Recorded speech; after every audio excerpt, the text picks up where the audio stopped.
요즘은 우리가 출애굽기를 하고 있죠. 예수님은 마지막 종말을 얘기하시면서 창세기에 나왔던 사건들을 언급을 하시기도 하시죠. 노아의 때와 같을 것이다. 소돔과 고모라의 때와 같을 것이다. 이렇게 말씀을 하고 언급을 하고 있습니다. 우리는 이 출애굽기를 하고 있는데 출애굽기가 앞으로 마지막 종말에 있을 분위기와 아주 흡사합니다. 어떤 측면에서 흡사하냐면 요한계시록을 보게 되면 마지막 때는 하나님을 믿는 사람이나 믿지 않는 사람이나 모두 다 하나님을 압니다. 이상하죠? 지금은 사람들이 하나님 존재에 대해서 이야기를 하면은 모른다고 이야기하고 어디 있으면 증명해내봐라 이렇게 말을 하지만 요한계시록에는 모두가 압니다. 불신자들도 알게 됩니다. 죽어서 아는 게 아니라 환난을 당할 때 압니다. 그런데 하나님께서 환난을 주고 있다는 것을 압니다. 그런데 그 환난을 받을 때 하나님의 백성들은 연단을 받고 전결케 되며 예수님을 증거하고 혹 생명을 요구하더라도 그 생명을 하나님 앞에 드립니다. 요게 하나님을 믿는 사람들이 마지막 때 하나님께서 환난을 주실 때 있는 태도고요. 그런데 반대의 사람들이 있습니다. 환난이 더하면 더할수록 하나님을 모독하고 하나님을 모욕합니다. 아무리 큰 환난을 줘도 하나님을 아주 악랄하게 저주합니다. 모욕합니다. 그래서 내가 정말 하나님을 섬기고 하나님을 따릅니다. 나는 하나님에 대해서 부인하고 반대합니다를 어디서 증거해내느냐면 입으로 증거합니다. 모욕하는 자, 증거하는 자 여기서 다릅니다. 여러분 이게 이제 우리 평상시에도 일어나는 일들이거든요. 우리가 지금 교회 안에서도 많은 성도들 가운데 성도들이라고 다 볼 수는 없지만 사람들이 하나님께서 자기의 삶을 주관하신다는 걸 믿죠. 그래서 하나님께서 우리에게 마치 종말에 있을 연단과 같은 연단을 줄 때 우리의 평상시에 이런 삶의 연단이 있을 때 우리가 하나님 앞에 더더욱 정결케 되고 그다음에 우리를 깨끗하게 단장하고 혹시 내 속에 어떤 죄의 문제는 없나 살피면서 그걸 해결해 나가려고 하는 애를 쓰는 이런 사람이 있는가 하면 마치 요한계시록에 보면 그런 정말 엄청난 환난 속에서도 끊임없이 하나님을 모독하는 그런 사람들이 있듯이 늘 모든 상황에서 하나님을 원망하고 그러는 사람이 있다는 거죠. 여러분 우리가 이제 호주에 살고 있으니까 사람들이 꼭 무슨 문제가 생기고 해결이 안 되면 오마이갓 그러는데 이 오마이갓은 아주 나쁜 욕입니다. 그건 뭘 이야기하냐면 하나님 원망하는 거야. 하나님 이게 뭐야? 이런 얘기 아니겠습니까? 우리 절대 그런 얘기 쓰면 안 됩니다.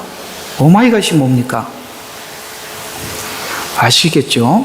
네, 그런 얘기 쓰면 안 되는 겁니다. 우리는 어떤 환난을 통해서 하나님 우리에게 목적하는 바를 성경을 통해서 우리는 인지하고 있죠. 그러면 그걸 우리가 찾고 해결을 하고 더 우리 하나님 앞에 깨끗해져 가면 되는 것이에요. 그걸 왜 하나님 이런 상황을 주시고 나는 왜 이렇게 어려움을 주고 나는 왜 이렇게 계속 이렇게 하는 게 사실 하나님을 원망하는 것이고 사실 원망이 지나치면 모독이 되는 것이죠. 조심하셔야 되는 겁니다. 그래서 사실 우리가 그리스도 안에서 변화된다는 것은 아무리 해도 숨길 수 없는 것 중에 하나는 우리의 언어 생활의 변화입니다. 언어 생활의 변화는 너 아무리 감추려고 해도 방법이 없어요. 그건 억양에서도 나올 수 있으니까. 그렇죠. 아무리 말을 조심해도 억양에서도 이 짜증 섞인 말들이 그건 감출 수가 없는 거예요.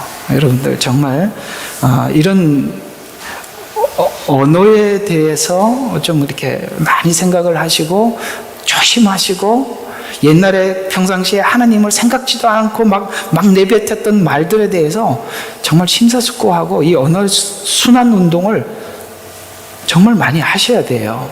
그러면 사실은 언어 순환 운동을 하는 과정 속에서 자기를 거울로 보게 되고요. 상당히 많은 부분들을 해결할 수가 있습니다. 이게 언어 순환 훈련이라는 것이 실제 여러분들이 정화 훈련에 들어가는 것입니다. 참 중요합니다. 그래서 그 누구 만나기 싫은 사람들이 있잖아요. 만나기만 하면 힘든 이야기만 꺼내고, 그죠? 정말 조심하셔야 돼요. 그거 본인은 되게 보면은 그래요. 본인은 몰라. 참 이상해요.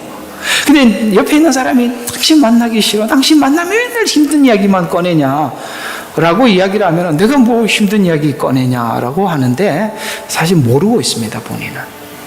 그래서 그런 거예요. 아셔야 돼요. 아시겠죠?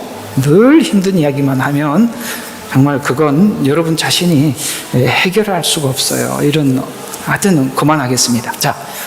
자, 오늘은 이 창세기의 그 주제가 이렇게 끝이 나죠. 요셉의 입을 통해서 한 말이 가장 마지막에 악을 선으로 바꾸사. 이건 굉장히 중요한 성경을 보는 맥입니다. 창세기가 이걸 우리에게 던져주고 끝을 내거든요. 하나님은 악을 선으로 바꾸시는 분입니다. 라는 내용으로 이 창세기가 마무리하고 출애굽기에는 정말 악의 끝판왕인 요셉을 알지 못하는 새 왕이 등장하게 됩니다. 그러니까 또 악이 또 등장했다 이 말입니다. 그렇죠? 등장해서 이스라엘 백성들의 억압과 생명까지도 해치는 악한 상황에 모세가 출생해서 처음 약속했던 하나님의 그 약속을 이루어가고 있는데 또 창세기 창조 기사에서 하나님이 보시기에 좋았더라 라고 사람을 창조하실 때 거기다가 하나 더 붙여서 심히 좋았더라 이렇게 말씀하고 있죠. 여러분 보세요. 서로가 좋아야 좋은 거죠. 예수님은 신랑이라고 하고 우리는 신부라고 합니다. 신랑은 신부를 무지 좋아하는데 신부가 신랑을 안 좋아하면 이게 서로 좋은 거 아니죠. 서로 좋아야 되는 거거든요. 그러니까 이 심히 좋았다라는 하나님이 인간을 창조하시고 심히 좋았다라고 했는데 우리도 하나님을 심히 좋습니다라고 고백해야 되지 않습니까? 이게 남아있는 거예요. 하나님은 우리가 좋아요. 여러분 자녀들은 아무리 속을 쎄여겨도 이게 잠자는 모습 보면은 이쁘잖아요. 그리고 얘가 아무리 속을 썩여도 언제 때가 기억이 납니까? 금방 태어나서 내 품에 안고 정말 금이야 오기야 이렇게 안아줬던 때가 생각이 나듯이 하나님은 분명히 우리를 심히 좋아하십니다. 근데 우리가 하나님을 심히 좋아하느냐? 이건 이제 하나님께 그 문제를 해결하는 것이죠. 그러기 위해서는 하나님께서 우리를 건지신 자리가 어딘지를 우리가 확인을 해야만이 하나님이 좋은 거예요. 그래서 그것이 뭐냐면 악 속에 우리를 집어넣어서 그 악 속에서 믹서기로 돌리는 겁니다. 이렇게 표현하면 이해가 가시겠죠? 그래서 정말 해결할 수 없는 구렁텅이에서 늪에서 우리가 건짐을 받았다는 이 사실을 우리가 알 때 아무도 외치고 아무도 구해달라고 외쳤을 때 아무도 우리 곁에 오는 사람이 없었지만 주님이 우리 삶 가운데 찾아오셔서 우리를 건져주시고 구원하셨다는 사실을 알게 될 때 우리는 그 하나님 앞에 마음에 우러나오는 감사를 하게 되고 하나님 참 좋습니다. 사랑합니다. 이런 고백을 하게 되지 않습니까? 자, 그렇다면 우리가 죄의 늪에 빠졌다는 걸 알아야 되는 것이고 우리가 악 속에 함께 있었다는 것을 알기 위해서는 뭐가 필요할까요? 악이 필요하죠. 바로 그 얘기입니다. 우리가 신앙이 어릴 때는 이렇게 생각을 해요. 악은 무조건 나쁘고 선은 무조건 좋은 것 이렇게 이해합니다. 그러나 하나님은 악을 선으로 바꾸어서 선을 선답게 만드시는 분입니다. 이게 성경에 이야기하는 포인트입니다. 그걸 모르면 잘된 거, 흑, 백, 옳고 그름 이 외에는 아무것도 없는 거예요.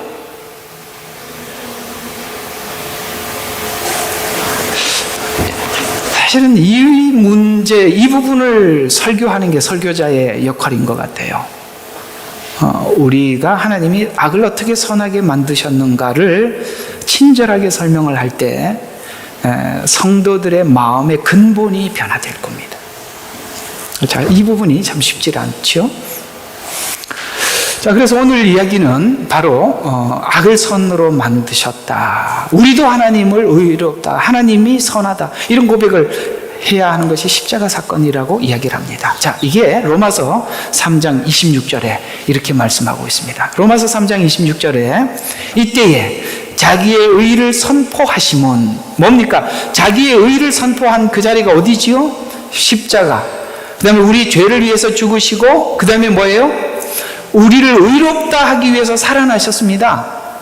그러니까 예수님의 십자가와 우리의 죄를 대신한 죽음과 그 다음에 우리를 죄와 사망에서 건지신 부활이 의를 선포한 자리예요.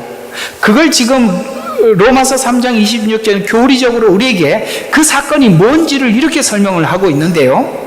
그때의 자기 의를 선포하심은 자신도 의롭게 되시고 또한 예수 믿는 자도 의롭게 하려 하심이라. 그러기 위해서 십자가에 죽으시고 부활하셨단 말이에요. 자, 무슨 말이에요? 자신도 의롭게 하시고. 왜요?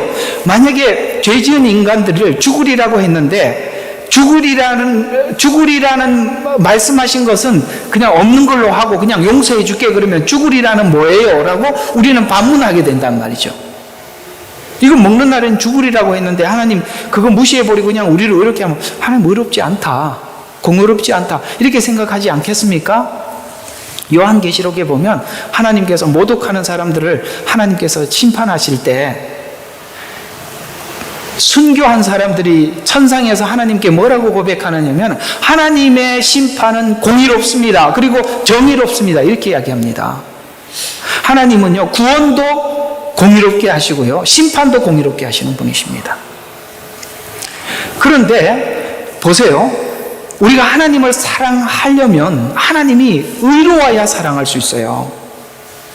안 그런가요? 어떤 노처녀에게 왜 아직도 결혼을 안 하십니까? 라고 물으니까 정의로운 남자를 만나지 못했다는 거야. 여러분, 정의로운 거하고 사랑하는 거하고 다른 것 같죠? 같습니다. 여러분은 진짜 아무리 사랑해도 깡패를 여러분들이 사랑할 수 있겠습니까? 깡패라고 하니까 그건 정말 좀 아니잖아요. 그죠? 내가 정말 나는 와일드한 사람을 엄청 좋아하는데 쟤 정말 마음에 들어. 알아보니까 깡패 두목이야. 그걸 어떻게 사랑하겠습니까? 할 수 없는 거예요. 여러분, 사랑은 의로워야 하는 겁니다. 만약에 의롭지 않은 걸 사랑한다고 하는 거는 그건 정말 이게 말이 안 맞는 거예요. 하나님은 의로우신 분입니다. 그 의를 십자가에서 보여요. 그래서 십자가는 하나님의 사랑과 의를 동시에 우리에게 보여주신 것이죠. 그래서 이런 방식으로 구원하신 하나님을 바라보고 우리는 이렇게 고백하는 거죠. 하나님은 의롭습니다. 이렇게 우리는 하나님께 의롭다고 올려드리죠. 근데 하나님도 그 믿는 믿음을 보고 뭐라고 얘기했어요? 너도 의롭다.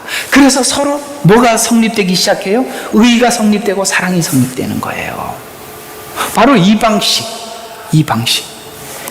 이것이 성경이 말하고 있는 구원이며 이것이 이 성경이 말하고자 하는 하나님의 의, 사랑, 이런 방식들이죠. 자, 이 방식을 설명하기 위해서 창세기에서는 희망 없는 인간의 절망인 바벨탑 사건을 기록한 후에 하나님이 선택한 아브라함을 통해 시작한 구원이 출애굽기에서는 오늘 여기 노예 생활로 시작된 절망에 하나님이 준비한 모세를 통해 시작된 구원으로 약속을 계속 거듭하면서 결국 예수 그리스도의 성육신으로 분명하게 우리에게 눈으로 확인될 수 있도록 보여주셨다는 것이죠. 그래서 본문에서는 악을 선으로 바꾸는 설명을 이렇게 설명을 하고 있는데 이스라엘이 애굽에서 생육하고 번성할 때 바로가 이 번성을 어떻게 하려고 그러냐면 약화시키기 위한 정책을 펴서 남자거든 죽이라고 하는데, 이 정책이 도리어 무슨 일을 하게 되느냐면 모세를 찾게 되죠. 그런 도구가 되고, 이것이 도리어 이스라엘 백성들의 구원의 시작이 되는 것이죠. 가만히 여러분들이 주님 앞에 돌아와서 예수님을 영접하고 하나님 앞에 굴복했던 시간들을 보면, 마치 이 창세기 1장을 2장을 읽으면 마치 내가 이런 상황과 같은 상황에 주님 앞에 왔었던 거구나라고 알 수 있게 될 것입니다. 다른가요? 같습니다. 그래서 남자아이를 나일강에 버리라고 했어요. 그래서 나일강에 버렸지만 놀랍게도 이 나일강 끝자락이 홍해입니다. 그 홍해에 바로의 군대가 죽게 되죠. 그러니까 하나님의 남자아이들을 죽이라고 얘기했던 그 강이 도리어 바로가 수장되는 자리가 되게 만드는 것. 사단은 하나님의 마음을 괴롭고 아프게 하기 위해서 인간에게 찾아와서 에덴 동산에서 선악과를 먹게 하고, 이제는 그 죽게 되는 권리를 자기가 주장하고, 하나님 이제 저들이 먹었지 않습니까? 저들은 죽어야 마땅한 거 아니겠습니까? 그래서 우리 인간에게는 그 죽음이 찾아와도 하나님이 해결할 방법이 있어요. 왜? 그건 하나님이 하신 말씀이었기 때문에. 근데 그 해결을 우리 스스로 할 수 없으니까 예수님이 오셔서 그 문제를 해결하시고 우리를 구원하셨습니다. 이제는 사단은 더 이상 예수 그리스도를 믿고 나의 구주로 영접한 자들에게는 사망을 주장할 수가 없어요. 그리고 그 사망에 대해서 아무리 하나님 앞에 고발을 하더라도 생명을 뺏을 수 있어요. 욥기가 그겁니다. 너 다 할 수 있어도 생명만은 내가 주장한다. 왜? 그 권한은 하나님께 있으니까요. 바로 그런 이야기죠. 그래서 사단은 앞으로 이번에 캠프 가서 내가 그 사단의 역사, 이게 뱀과 용의 역사에 대해서 쭉 한번 설명할 텐데, 사단은 무슨 계획을 짜도 다 실패해요. 근데 도리어 그 일이 뭘 하느냐면 하나님의 일을 돕는 일을 하고 있어요. 참 신기하죠. 여러분들에게 일어나는 수많은 이런 일들은 여러분들의 신앙에 마이너스가 되지 않습니다.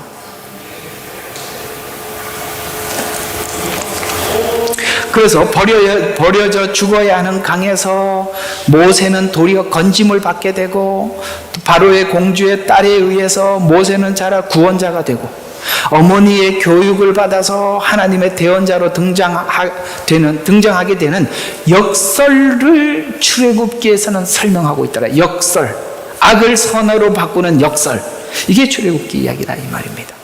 그래서 출애굽기를 이렇게 설명해 들어가는 데는 큰 이유가 있는데, 왜 이렇게 설명을 해 들어가느냐면, 성도가 하나님을 믿고 나면 하나님을 믿는 신앙이 있다는 것 때문에 신앙으로 하나님 앞에 모든 걸 해달라고 하는, 자기는 아무것도 안 하고 하나님 구원도 해주시고 내 마음도 바꿔주는 일을 나 가만히 있을 테니까 해주세요, 이렇게 조급하게 하나님 앞에 구하게 된다 이 말입니다. 여기에 우리가 빠져들게 되면 내가 하나님 앞에 뭔가 변화되고 바뀌어져야 되는데 나는 내 스스로 그게 할 수 없으니까 다른 사람 보고 해달라고 해서, 이게 어떤 교회 안의 문제로 나타나느냐면, 내가 안 바뀌는 거는 목사님이 설교를 잘못해서 그렇다, 이렇게 그 책임을 자기 문제로 보지 않고 도리어 교회 교육자 문제로 보고, 이 교회 가도 안 되더라, 그건 자기의 문제이기 때문에 저 교회 가도 안 되고 그 교회 가도 안 되고 저기 교회 가도 안 되는 거예요.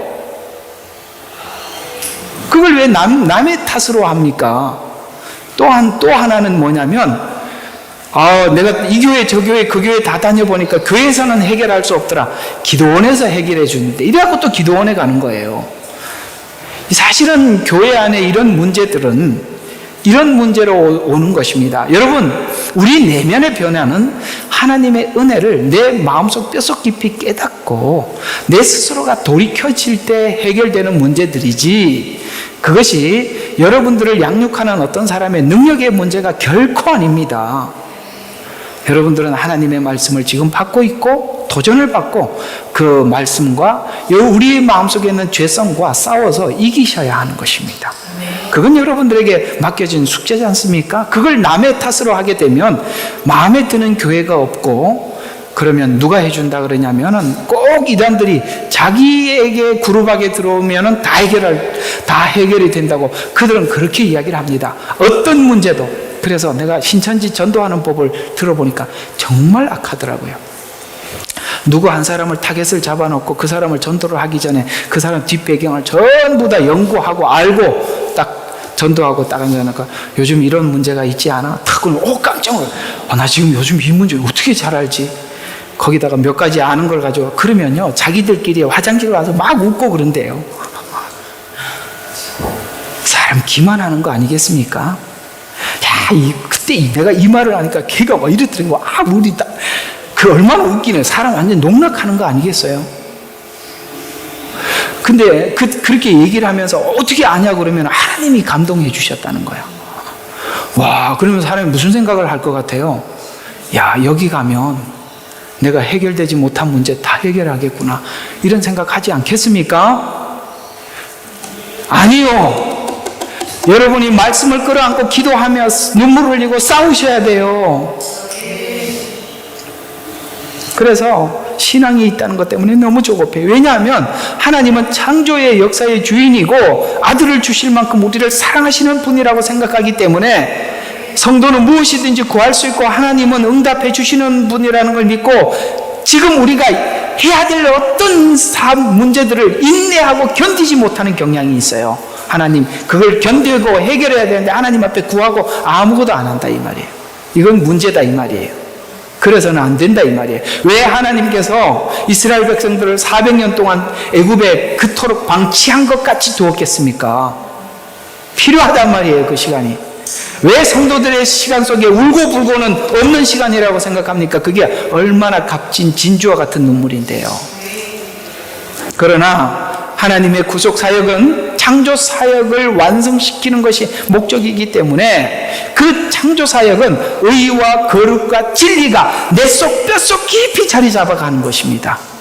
그것이 자리 잡는 것은 기도 한 번으로 확 들어오는 것이 아닙니다. 내가 충분히 인지하고 내가 거기에 대해서 굴복할 때 그걸 내 마음 안에 자유의지로 받아들이는 것이죠. 그래서 하나님의 창조, 곧 지으신 목적은 구속의 목적은 거룩을 향해 나가는 것입니다. 그 목적을 알고 나갈 때 모든 상황의 절망들을 소망으로 바라볼 수 있는 것입니다. 이걸 알 때 아무리 절망이라도 하나님은 이 일에 이유 없이 이 상황을 준 것은 아니다. 끝은 아름다운 열매가 맺혀질 것이다. 라고 소망 가운데 인내하게 되는 것입니다. 창세기에서 볼 수 있었듯이 인간은 태어나면서 누구나 하나님의 백성으로 태어나지 않습니다.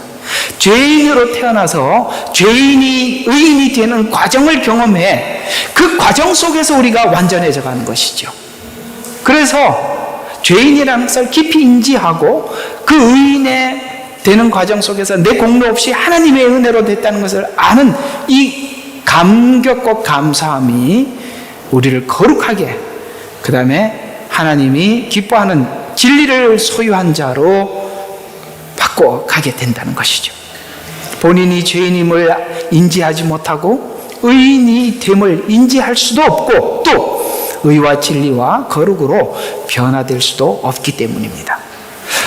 오늘 본문의 이해를 통해서 성도들은 이렇게 조급한 마음을 바꿔야 돼요. 로마서 7장의 설명에 완전한 절망이 8장에 들어가서는 자유를 자유답게 했다고 7장과 8장은 7장에서 완전한 절망으로 끝, 8장은 완전한 자유로 시작.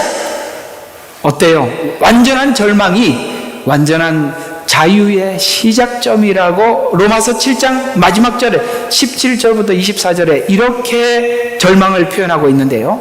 내 안에 죄가 선한 것을 알지만 행하지 못하게 한다. 여러분, 안다고 행하는 게 아니더라는 걸 배우는 거죠. 교회 다니면서 얼마나 많이 배워요. 안다고 됩니까? 안 되더라는 거예요. 그걸 지금 이야기하고 있죠.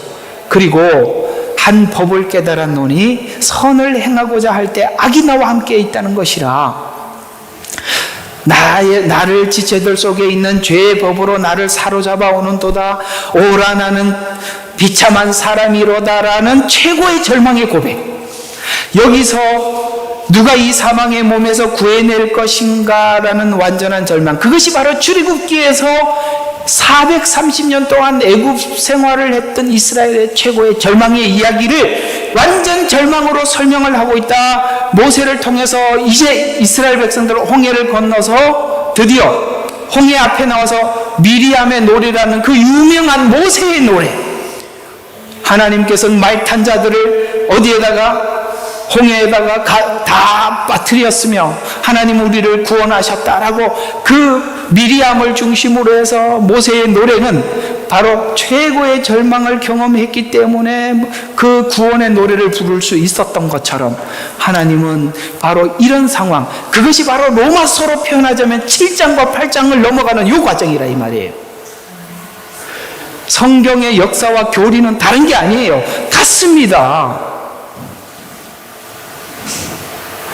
오라 나는 곤고한 사람이로다 라는 이 고백 없이 자유를 이야기하면 그 사람이 말하는 자유는 이해를 못하고 있는 자유입니다.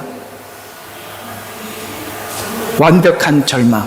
그리고 난 뒤에 이 사실을 거듭 확인하고 난 이후에 자신이 애굽에서 탈출한 자유인임을 알게 되면서 드디어 이 자유선언, 로마서 8장 1절이 등장합니다.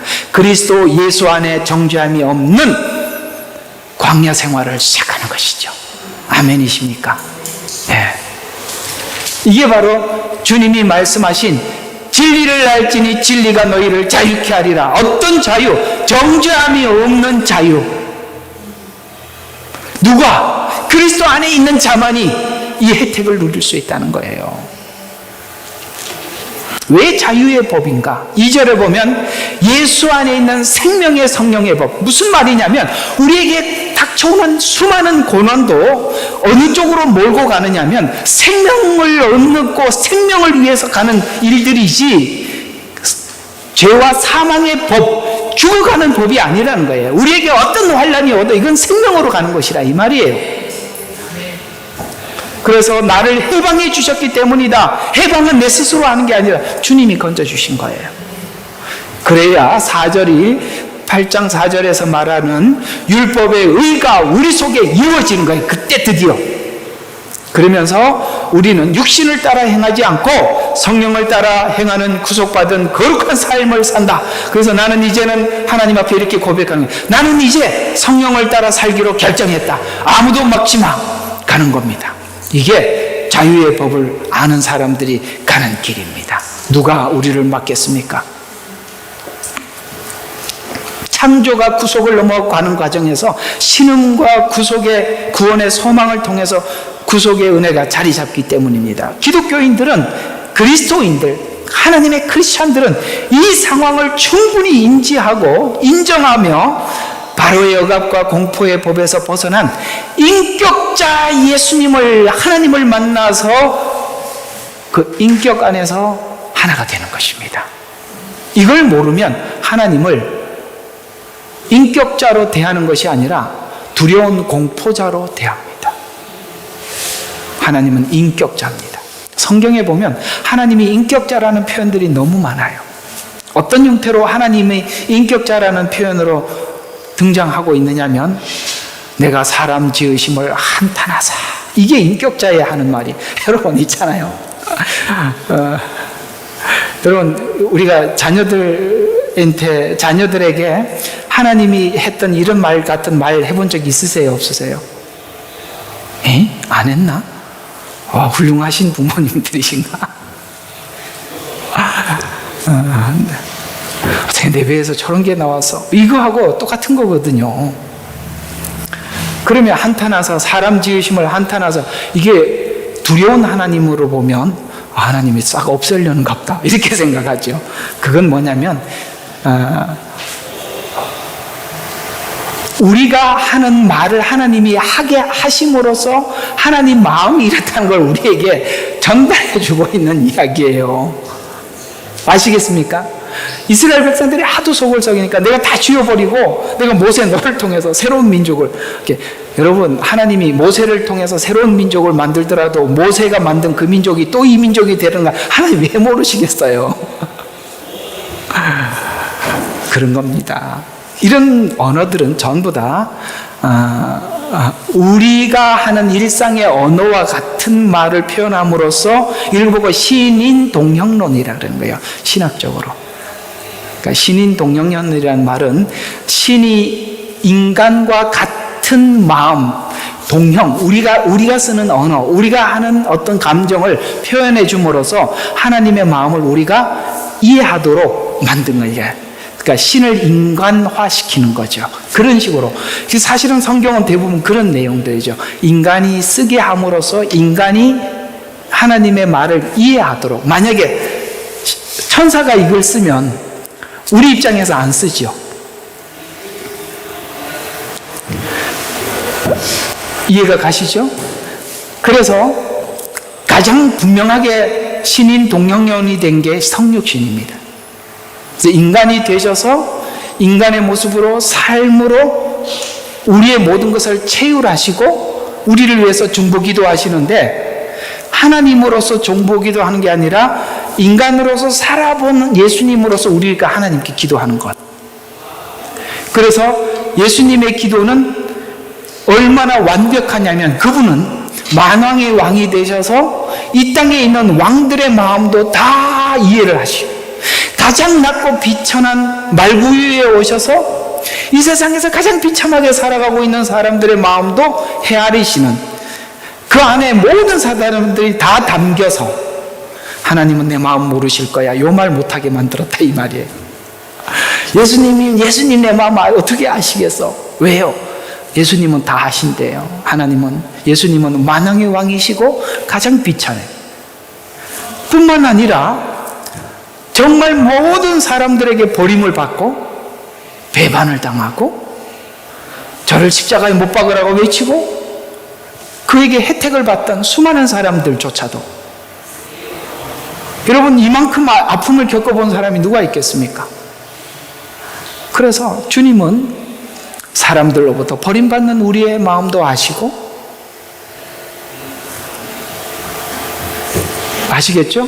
모두 오해를 받고 그 하는 말들이 전부 다 거짓이고 오해인데도 한마디도 변호하지 않았어요. 우리가 주의 영광을 위해서 내 모든 손해를 감수하고 변호하지 않았어요. 주님은 다 아신다 이 말이에요.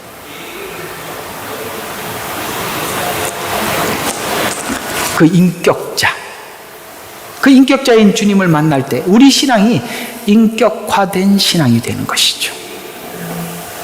그런 의미에서 바로의 이 방식들, 이런 악한 방식들 때문에 도리어 이스라엘은 거듭나게 되고 바로는 죽게 된, 이것이 성경의 증언입니다. 그래서 성도는 깊이 있는 영적 지식을 가져야 되는데, 억압받는 것이 손해보지 않으며 세상의 환경이 하나님의 뜻을 이루어가고 있다는 영적 깊이를 가져야 하는 것인데, 이것이 출애굽기가 독자들에게 전달하고자 하는 1차적 전달 목적인 거예요.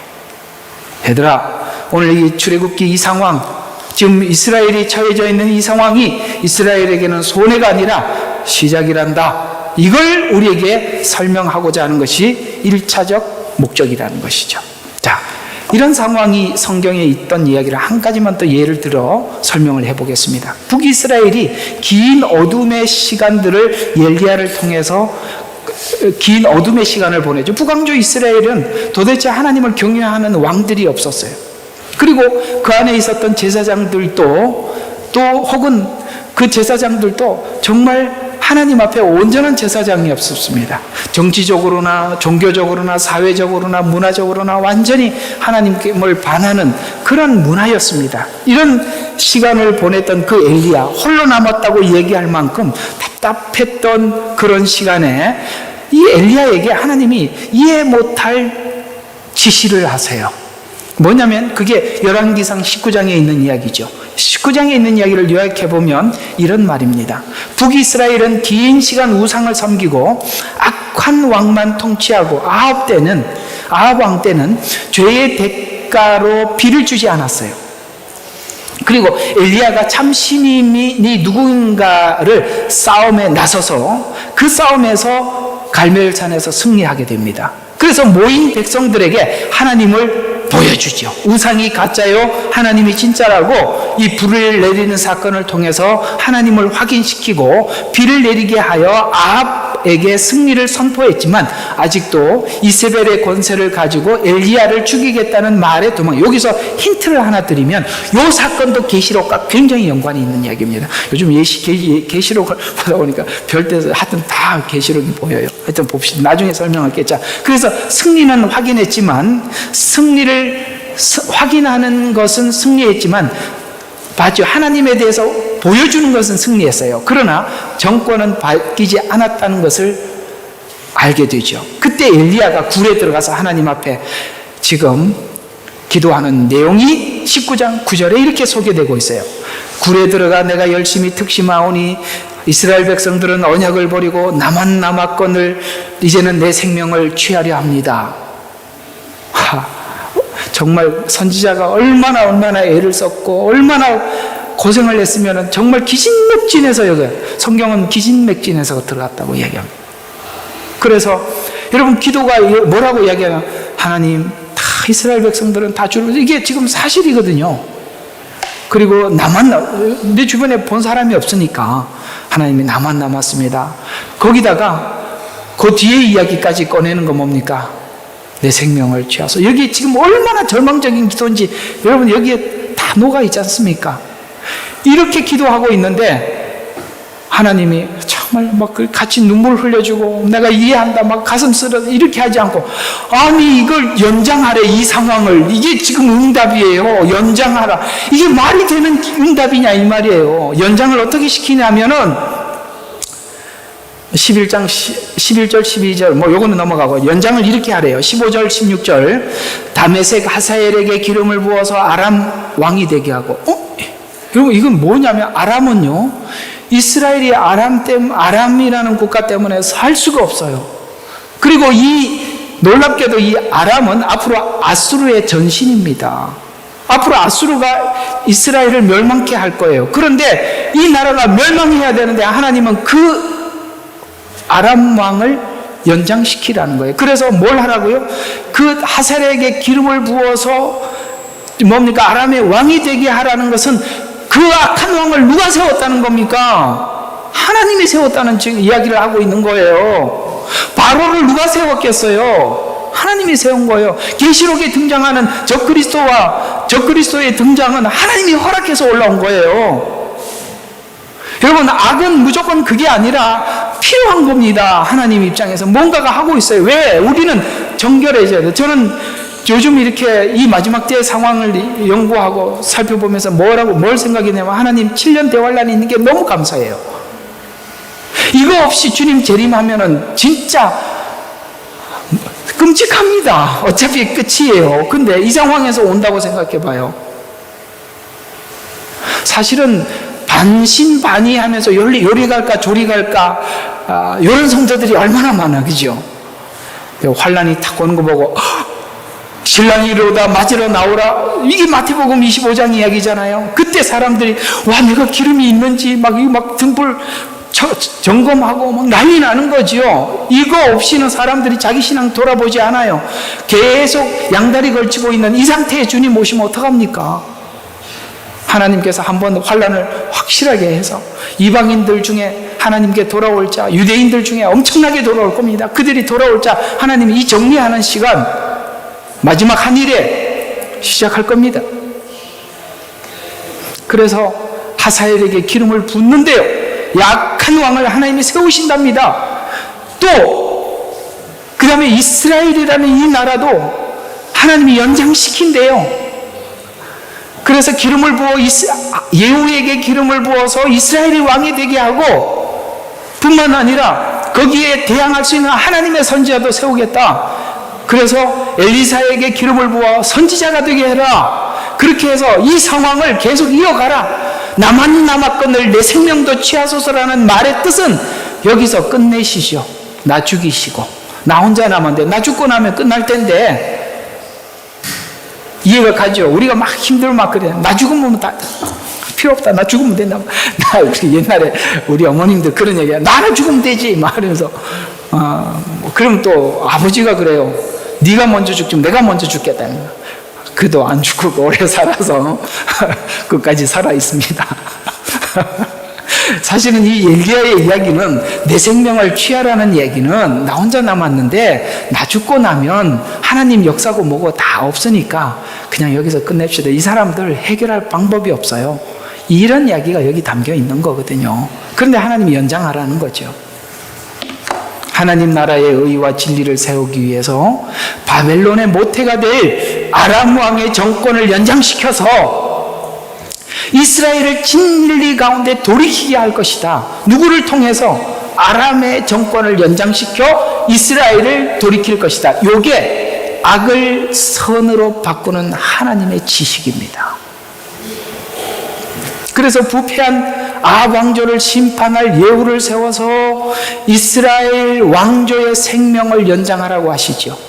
악을 세워 악을 심판하시고 심판하는 악을 통해서 자신의 악을 돌아보게 하는 내 안의 악을 정리하는 하나님의 방식, 이 방식을 하나님은 예나 지금까지 변함없이 사용하고 있는 것입니다. 그러나 우리는 우리 속에 있는 악은 절대 이렇게 해서는 해결 안 됩니다. 악을 심판하는 것을 본다고 해서 악이 해결되지 않습니다. 예를 들어서 이런 겁니다. 교회 안에 누군가가 하나님 앞에 엄청난 죄를 짓고 하나님이 그에게 엄청나게 강탈해서 그가 정말 하나님 앞에 막 뼈가 으스러지도록 맞는 걸 본다고 해서 사람들이 바뀌어지냐? 이 말이에요. 아니지요. 내가 싫어하는 어떤 사람, 저 사람은 심판받아야 마땅한 사람이라고 기도했는데 하나님 심판했어요. 그런다고 내가 바뀌냐? 이 말이에요. 아니라 이 말이에요. 이게 지금 사실 기독교 안에 팽배해 있는 잘못된 하나님을 보는 시각들이거든요. 그래서 하나님 벌 주세요. 벌 봐라. 네가 틀렸고 내가 옳았지. 그럼 옳았으면 바뀌어야 되는데 바뀌어졌냐? 더 교만해졌죠. 전혀 아닙니다. 그것과는 아무 연관이 없다는 것이죠. 그래서 오직 십자가의 은혜를 입어 선을 완성해가는 방식, 이 방식을 취하기 위해서 하나님도 이 땅에 와서 죽으셔야만 했던 것입니다. 그런 하나님 나라를 보게 될 것이고 이해하게 될 때 우리 속에 거룩이 진리가 서게 될 것입니다. 이처럼 복음이 복음답게 자리 잡는 시간까지 바로의 악은 절대적으로 필요한 악이다. 오늘 설교의 중요한 내용입니다. 죄를 깨닫고 알고 깨닫기 위해서 악이 필요했던 것이죠. 이것이 바로 복음이 전하는 십자가의 은혜입니다. 오늘 이야기들을 정리를 해보겠습니다. 우리 주변에 나를 괴롭히는 악에 대해서 어떻게 생각하십니까? 여러분 어떻게 대답하실 겁니까? 주님 필요합니다. 그렇게 대답할 수 있지요? 예? 그럼 됐습니다. 오늘 설교 완성한 겁니다. 두 번째, 그들이 없는 것은 축복된 인생을 살아가는 것인가? 악이 없는 것은 축복되지 않더라는 것이요. 적당히 밟아서 여기까지 왔습니다. 여러분들 하나님께 적당히 밟혀서 살려고 여기까지 왔는데 산 걸 넘어서 거룩해지고 있습니다. 애굽의 바로 이스라엘의 악한 왕들의 통치이들은 자기 속에 악을 동원하고 살아가고 있지만 실상은 하나님의 선한 일을 드러내기 위해서 사용되고 있을 뿐입니다. 사실은 그들을 위해서 기도해야 돼요. 왜요? 하나님, 그저 악으로 사용되다가 홍해에 수장되지 않고 구원받게 해주세요. 악을 선으로 갚아라. 그러면 내가 그 머리에 숯불을 쌓아놓으리라. 주님은 그렇게 말씀하셨어요. 이제 그 말 이해가 가시죠? 악을 악으로 심판해달라고 아무리 기도해도 기도가 응답된다 할지라도 내면은 변하지 않습니다. 타인을 심판하고 네가 옳다라고 손을 들어준다고 해도 내 내면은 변화되지 않습니다. 하나님의 사랑의 확인은 잘되고 넉넉해지고 인정받는 것으로 확인되는 것이 아니라 은혜가 필요하고 더 필요한 자리로 은혜만이 내가 살 길입니다. 은혜가 필요합니다. 하나님이 필요합니다라고 그 자리로 하나님 나를 안내해 줄 때 그곳이 사랑을 확인하는 자리가 되는 것입니다. 애굽의 바로가 이스라엘의 악한 왕들이 내 주변의 악한 환경이 내 신앙에 마이너스를 주지 않는다는 것이죠. 그래서 성도는 어떤 상황이 오도 하나님이 이런 계획을 가지고 계시는 한 성경에 하나님을 사랑하는 이로 말미암아 넉넉히 이기고 남는다 말씀하고 있는 것입니다. 복음을 설명하면서 마지막에 사랑 안에서 넉넉히 이긴다는 말로 마친다는 것이 로마서 8장이 복음을 다 설명을 하고 우리를 사랑하는 이로 말미암아 넉넉히 이긴다. 우리를 사랑하는 이가 전제예요. 그것으로 넉넉히 이길 수 있다라고 하면서 공감하고 이기고 나간다면 우리가 그 이기는 과정 속에 우리 속에는 뭔가가 쌓여갈 텐데 진리가 쌓여가고 의의가 쌓여가고 거룩이 쌓여가고 하나님이 인격적으로 내 속에 받아들여져가는 그 아름다움, 그걸 보고 하나님이 얼마나 기뻐하시겠습니까? 아마 여러분들이 어떤 상황을 더 어려운 상황을 하나님이 더 몰아 주신다 할지라도 여러분들이 그걸 하나님과 씨름하며 거룩이 의가 자리 잡혀 나갈 때 제 생각에는 하나님이 기뻐서 막 박수치면서 어쩔 줄 몰라 하실 것 같아요. 진짜 잘한다, 화이팅, 그렇게 할 겁니다. 그렇게 살아가는 저와 여러분이 되시기를 주님의 이름으로 축원합니다.